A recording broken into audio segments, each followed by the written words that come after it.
Welcome to our channel. నేను మీ ప్రశాంత్. ఈ మధ్యకాలంలో రియల్ ఎస్టేట్లో చాలామంది చాలా రకాలుగా మోసపోతూ ఉన్నారు. చాలామంది బిల్డర్స్ దగ్గర చాలామంది ఫ్లాట్స్ తీసుకొని అండ్ 2 BHKs కానివ్వండి, ల్యాండ్స్ కానివ్వండి, ఇలాంటివి తీసుకొని బిల్డర్స్ దగ్గర కొన్ని వందల కోట్లలో మోసం చేసేసి వాళ్ళు పరారైపోతున్నారు. మరి ఇలా మోసపోవద్దు అని అంటే ఎలాంటి జాగ్రత్తలు తీసుకోవాలి, ఎలా ఉండాలి అనే విషయాలు అయితే తెలుసుకుందాము. దీని గురించి అయితే మాట్లాడేందుకు ప్రస్తుతం మనతో పాటు real estate expert Smita Krishnamurthy గారు ఉన్నారు. నమస్తే అండి.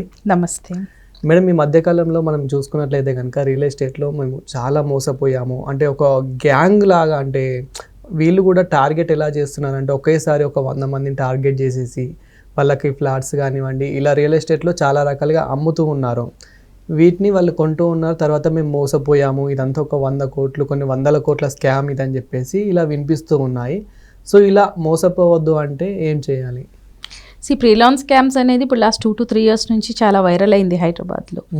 ఇది ఒకప్పుడు ఏంటంటే 2013-14లో స్టార్ట్ అయిన ప్రొసీజర్ యాక్చువల్లీ. అంటే పబ్లిక్గా దీని ముందు ప్రీలాన్స్ ఉండేది. అదేంటంటే కొన్ని బిల్డర్స్ ఏంటంటే వాళ్ళ సర్కిల్లో ఇనీషియల్ స్టేజ్లో వాళ్ళకి తెలిసిన ఫ్రెండ్స్ ఫ్యామిలీస్కి అమ్మి వాళ్ళ దగ్గర నుంచి ఫండ్ పూల్ చేసుకునేవాళ్ళు. దాని తర్వాత దే గాట్ ద టేస్ట్, అంటే నేను కట్టే ముందే నాకు డబ్బులు వస్తున్నాయి అన్నీ ప్రతి బిల్డర్ ఆలోచించడం స్టార్ట్ చేశాడు. ఎందుకు నేను ఇప్పుడు ల్యాండ్ మొత్తం నేనే ఎందుకు నా డబ్బులు పెట్టుకొని కొనాలి, నేను పబ్లిక్ దగ్గర నుంచి ఫండ్ పూల్ చేసుకొని నేను చేయగలుగుతాను కదా అనేసి people started pooling money from the public. ఒక్క టైంలో ఇది జరిగిందండి. అంటే ప్రీ లాంచ్లలో అమ్మారు, కట్టారు, అది పొజిషన్కి వచ్చింది. కానీ ఇది ఏమైందంటే ఇది ఒకప్పుడు మళ్ళీ మధ్యలో ట్రెండింగ్ వెళ్ళిపోయింది. నాకు డబ్బులు అవసరం లేదు, అగ్రిమెంట్ చేసుకున్నాను ల్యాండ్, పబ్లిక్ దగ్గర నుంచి డబ్బులు పూల్ చేసుకొని ప్రీ లాంచ్లో అమ్మేసి కట్టొచ్చు అని. అండ్ ఈ ప్రీ లాంచ్లో అమ్మాలి అంటే జనాల్ని అట్రాక్ట్ చేయాలి. జనాల్ని అట్రాక్ట్ చేయాలి అంటే ఒక్కటే మార్గం అక్కడ, అదేంటంటే ప్రైస్ కిల్లింగ్. అంటే మార్కెట్లో ఒక 4,000-5,000 ఉందనుకోండి ప్రైస్ పర్ SFT, నేను 2,000కో 2,500కో ఇస్తేనే people will find benefit and they will come ahead. So అదొక ట్రెండింగ్లోకి వచ్చేసి ఈ ప్రైస్ అట్రాక్షన్ వల్ల జనాలు క్యూలో నిలబడి ప్రీ లాంచ్లలో కొనటం మొదలుపెట్టారు. సో ఇక్కడ మీరు అడిగింది ఏంటంటే అది ఎలా సాధ్యమైంది అని.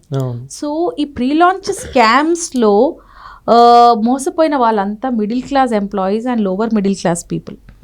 వాళ్ళకి ఏంటంటే అరే ₹1,00,00,000 ప్రాపర్టీ నాకు 50 లక్షల్లో వస్తుంది కదా అని ఒక ఆశ కలిగిస్తారు బిల్డర్స్. ఆ ఆశ ముందు వీళ్ళేంటంటే అరే నా దగ్గర ఇప్పుడు 50 లక్షలు ఉంది, ఆ ప్రాపర్టీకి అప్రూవల్ ఉన్నాయా, ఆ ల్యాండ్ కంపెనీ పేరు మీద ఉందా, దానికి HMDA ఉందా, రేరా ఉందా, ఏమీ చూసుకోకుండా లైన్లో నిలబడి వెళ్ళి 1 time పేమెంట్ చేసేసుకొని వచ్చేస్తున్నారు. So basically the builder is benefited, ఎందుకంటే ఏమీ లేకుండానే is getting money. So when it comes to explanation ఏమంటాడంటే అది ఇంట్రెస్ట్ ఫ్రీ కదా, సో మాకు కన్స్ట్రక్షన్లో ఇనీషియల్గా పనికొస్తుంది అనేటట్టుగా దే ఆర్ పూలింగ్. యాక్చువల్లీ ఈ యొక్క సిస్టమ్ చేయొచ్చు, దీన్ని క్రౌడ్ ఫండింగ్ అంటారు. ఇన్ రియల్ ఎస్టేట్ టర్మ్స్లో చెప్పాలి అంటే ఈ ప్రీ లాంచ్ స్కీమ్స్లో అమ్మే ప్రాపర్టీస్ అన్ని క్రౌడ్ ఫండింగ్ అంటారు. అంటే జనరల్ పబ్లిక్ నుంచి అమౌంట్ కలెక్ట్ చేసుకోవటం. కానీ అది ఇన్ జనరల్గా ఒక 20% వరకే తీసుకోవాలి as per the rules. Okay, అది కూడా ఆఫ్టర్ అప్రూవల్స్.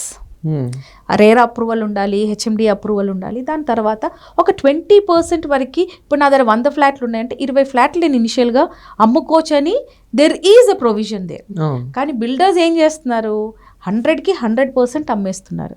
ఇనీషియల్గానే డబ్బులు రావటం మొదలు పెడితే ఏమవుతుందంటే మనకి లావిష్నెస్ పెరుగుతుంది. అప్పటి వరకు నేను ఫార్చునర్లో తిరిగాను అనుకో, డబ్బులు ఉన్నాయి కదా అని మనం BMW కొంటాం, సింగిల్ ఫ్లోర్ ఆఫీస్ని ఫుల్ బిల్డింగ్ చేసేస్తాం. సో వచ్చిన డబ్బులు అది ఏ రకంగా యూటిలైజ్ అవుతుందో అనేది జనాలకి తెలియదు, కొనే వాళ్ళకి తెలియదు. ఇక్కడ తీసుకునే వాళ్ళు ఏంటంటే they are using it for their personal uses. చాలామంది అయితే పబ్లిక్ డబ్బులు పెట్టుకొని పొలిటిక్స్లో కూడా పార్టిసిపేట్ చేశారు, కంటెస్ట్ చేసి డబ్బులు పోగొట్టుకునే ఇష్యూస్ కూడా ఉన్నాయి. అంటే ఫస్ట్ స్టార్టింగ్ అసలు ఎలా వీళ్ళు టార్గెట్ చేస్తున్నారు? మెయిన్లీ మనం చూసుకున్నట్లయితే కూడా మిడిల్ క్లాస్ పీపుల్స్నే వీళ్ళు టార్గెట్ చేస్తున్నారు. ఎవరైతే ఈ స్కామర్స్ బిల్డర్స్ ఉన్నారో వాళ్ళు మిడిల్ క్లాస్ వాళ్ళని టార్గెట్ చేసి, అంటే ఎలాంటి మాటలు చెప్తున్నారు, ఎలాంటి ఎలాంటి డాక్యుమెంట్స్ వాళ్ళు చూపిస్తున్నారు, వీళ్ళు కూడా అసలు ఎలా నమ్ముతున్నారు వాటిని? బేసిక్లీ ప్రీ లాంచ్ అనేది ఒక ఏజెంట్ మార్కెట్ త్రూవే స్టార్ట్ చేశారు ఇది. అంటే కొంతమంది ఏజెంట్స్ని హైర్ చేశారు, వాళ్ళకి నమ్మకం కలిగించారు, నేను చాలా గొప్పోడిని, నేను కడతాను, నేను దీని ముందు కట్టాను and all other stuff. And ఇంకోటి ఏంటంటే కమిషన్ సిస్టమ్. ఓకే, మామూలుగా ఇప్పుడు మీరు ఒక అపర్ణానో లేదంటే ప్రెస్టీజో లేదంటే ఇన్కోర్కో వెళ్తే మీకు 0.5 to 1% ఉంటుంది కమిషన్. కానీ వీళ్ళు ఏం చేస్తారు, 10% వరకు కమిషన్ ఇచ్చేస్తారు. So agent is getting a lot of money. So ఏం చేస్తారే, నాకు 10 లక్షలు వస్తుంది ఒక ఫ్లాట్ అమ్ముతే అనేసి, he will show all kind of అంటే లూరింగ్ అనమాట. స్వీట్స్, మనకి ఎట్లా స్వీట్స్ చూస్తే మనకి ఎలాగైతే తినాలనిపిస్తుందో సిమిలర్లీ వీళ్ళ మాటలు, వీళ్ళ సెల్లింగ్ టాక్టిక్స్ అన్నీ వాడేసుకొని, and they target the middle class people. ఎందుకు అంటే middle class people are not very strong enough to fight back the system. ఇప్పుడు 2 years బ్యాక్ పెద్ద పెద్ద కంపెనీసే స్కామ్లు అయినాయి, 2000 crores వరకు మనం స్కామ్ విన్నాము. సో ఇవంతా మిడిల్ క్లాస్ పీపుల్ని ఎందుకు టార్గెట్ చేస్తారంటే, ఇప్పుడు ఒక మిడిల్ క్లాస్ పర్సన్ అనుకోండి, ఆయనకు పొద్దున్న లేచిన నుంచి జాబ్కి వెళ్ళాలి, పిల్లల్ని స్కూల్లో డ్రాప్ చేయాలి, ఇంట్లో గ్రోసరీస్ కొనుక్కోవాలి, తన పనులు చేసుకోవాలి. He doesn't have time to fight back the system. ఇప్పుడు మోసపోయినా కూడా లీవ్ తీసుకొని వెళ్తాడు, పోలీస్ స్టేషన్కి వెళ్తాడు, కోర్టుకి వెళ్తాడు, అక్కడ మళ్ళీ డబ్బులు ఖర్చు పెట్టాలి, ఆ డబ్బులు కూడా వాళ్ళ దగ్గర ఉండవు. సో నోరు మూసుకొని కూర్చునే వాళ్ళు ఎవరు, middle and lower middle class people. So వాళ్ళని మాత్రమే టార్గెట్ చేస్తారు. ఇప్పుడు పెద్ద పెద్ద బిల్డర్స్ కూడా అమ్ముతున్నారండి ప్రీ లాంచ్లో, but they have all approvals. Okay, ఇప్పుడు వాళ్ళ దగ్గర వెళ్ళి కొనాలి అంటే ఒక మంచి హయ్యర్ పొజిషన్లో ఉన్న అప్పర్ మిడిల్ క్లాస్ పీపుల్ కొంటారు. వాళ్ళు ఒక ప్రాపర్టీ కొనేటప్పుడు they will take so many advises, legal advice తీసుకుంటారు. Okay, they will go for all approval checking చూసుకుంటారు. సో వీళ్ళని మోసం చేయడం కొంచెం టఫ్. కానీ అదే middle class and lower middle class పీపుల్ని మోసం చేయడం ఈజ్ వెరీ ఈజీ. సో ఇట్లా తక్కువ రేట్లో వస్తున్నాయి, అన్ని డాక్యుమెంట్స్ అన్ని పీపుల్ ఆర్ క్రేజీ అండి. మీరు ఈఎంఐ స్కీమ్లో నేను అమ్ముతున్నానంటే క్యూ కట్టుకొని కొంటారు, పక్కనే 6,000 7,000 ఎస్ఎఫ్టీ అమ్ముతూ ఉంటారు. నేను మీకు 2,000కి ఇస్తున్నాను అంటే అక్కడ క్యూ కట్టుకొని కొంటారు. ఇది బిల్డర్ది మాత్రమే కాదండి తప్పు. This is the problem of this middle class mind set. ఎక్కడ ఫ్రీ వస్తుంది అంటే అక్కడికి వెళ్తారు వీళ్ళు. ఇప్పుడు మనం బ్రాండ్ ఫ్యాక్టరీ అని అది అని ఇది అని you have seen many places. అక్కడంతా 1+1 ఆఫర్ ఉంది అంటే సాటర్డే సండే అసలు ఆ గుంపును చూస్తే మీరు యూ జస్ట్ గెట్ కళ్ళు తిరిగిపోతాయి, అంత క్రౌడ్ ఉంటుంది. అంటే పీపుల్కి ఎక్కడ తక్కువలో వస్తుందా అనేది వెయిట్ చేస్తుంటారు. కానీ మనం ఇది సంపాదించుకునే డబ్బులు మనం కొనేది వర్తా కాదా అనేది ఎవరు ఆలోచించట్లేదు, అక్కడే మోసపోతున్నారు.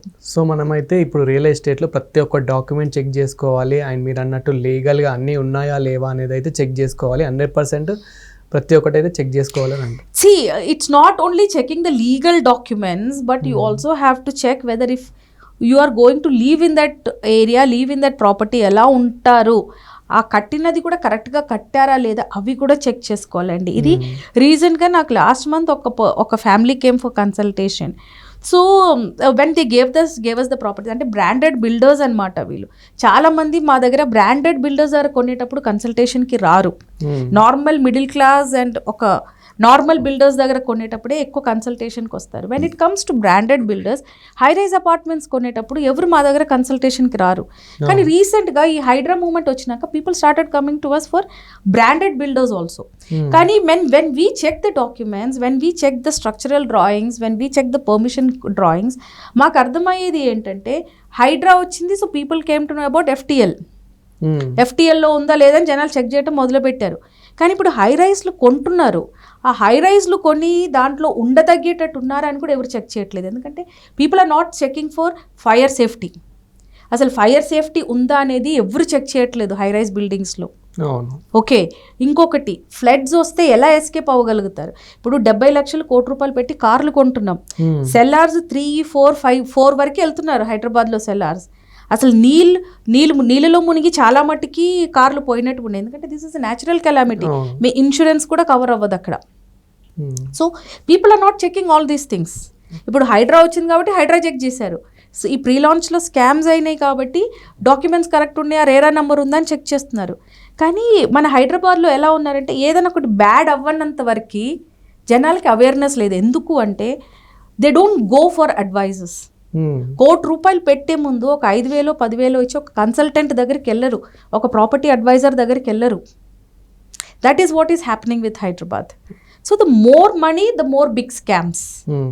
ఆ స్కామ్స్ కాకుండా కూడా ఇలాంటివి కూడా ఉన్నాయి. As I told you now, fire safety ఒకటి ఇట్స్ ఎ వెరీ బిగ్ అండి. ఎందుకంటే ఒక్క అపార్ట్మెంట్లో 600 to 700 ఫ్యామిలీస్ ఒక్కొక్క టవర్లో ఉంటారు. ఒక్క ఫైర్ యాక్సిడెంట్ అయిందంటే ఎలా ఎస్కేప్ అవుతారు? That is a very big thing people have to realise. High rise అని ప్రీ లాంచ్లలో కొంటున్నారు. Any builder following the fire safety measures? లేదు. ఇప్పుడు నియోపోలిస్, కోకాపేట్ ఏరియాస్లో అన్ని హై రైజ్లు ఉన్నాయి. Where do we have fire stations? ఎంత దూరంలో ఫైర్ స్టేషన్స్ ఉన్నాయి? ఫైర్ ఇంజిన్ తిరగడానికి స్పేస్ ఉందని చూస్తున్నారు, కానీ ఫ్లాట్లలో ఉన్న మెంబర్స్ దిగడానికి ప్రొవిజన్ ఉందా లేదా చూడట్లేరు. ఫైర్ సేఫ్టీ ప్రకారంగా మనకి ప్రతి ఫ్లోర్లో వీ నీడ్ డోర్స్. ఆ డోర్స్ కూడా స్టీల్తో ఉండాలి. అంటే ఆక్సిజన్ షుడ్ నాట్, అంటే ఎయిర్ ప్యాసేజ్ ఉండకూడదు. ఎందుకంటే ఫ్లోర్లో ఫైర్ అయింది అనుకోండి, ఆ స్మోక్ ఏదైతే ఎస్కేప్ స్టేర్లో ఉందో ఆ smoke shouldn't come to the escape stair. ఏ అపార్ట్మెంట్స్లో ఉన్నాయండి హై రైజ్లలో? నేను ఉండేది హై రైజ్ అపార్ట్మెంటే, 7 years నుంచి ఉంటున్నా. ఈ 7 yearsలో ఒక్కసారి కూడా మాక్ డ్రిల్ అవ్వలేదు. అంటే నిజంగానే రేపు ఫైర్ అయినప్పుడు ఎలా ఎస్కేప్ అవ్వాలో నాకు తెలియదు, నా పిల్లలకి తెలియదు. So there are many things in real estate which people have to know. Pre launch scam అన్నారు. సో ప్రీ లాంచ్ గురించి ఇప్పుడు చాలా జాగ్రత్త పడుతున్నారు. FTLలో కడుతున్నారు, హైడ్రా వచ్చింది, చాలా జాగ్రత్తలు పడుతున్నారు. But when will people get awareness about other things? So these are the things which people have to no.